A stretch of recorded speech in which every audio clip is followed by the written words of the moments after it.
প্রবাসীর আম্মাজান যদি কিপটা হয় তাহলে তো এরকমটা হবেই। আপনারাই দেখেন কি একটা অবস্থা। আরে ও নবাবের বেডি, প্রবাসী পোলার মা আমি এখনো না খাইয়া রইছি।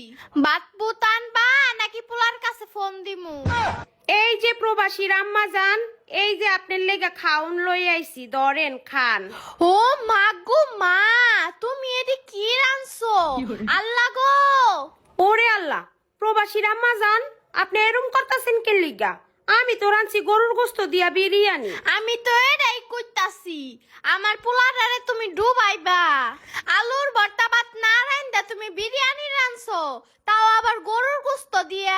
বিদেশি টাকা পাইছো, আমার পোলাটাই বিদেশে কি কষ্টটা করতাছে, খায়া না খায়া টাকা পাঠায়, আর এডি তুমি গরুর গোস্ত খায়া শেষ করতাছো।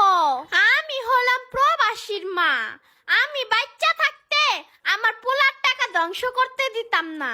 হন, কালকের থেকে খালি আলুর ভর্তা আর মরিচ বাটা বাদবা। সপ্তাহে একদিন মুসুরির ডাল রান দেখাইও। গোস্ত খাইতে মনে চাইলে বাপের বাড়ি যাইয়া খাইয়াইও, তাও আমার পোলার টাকা দিয়ে এমনি ধ্বংস করো না। আমার পোলাটারে একটু দেশে আইতে দিও।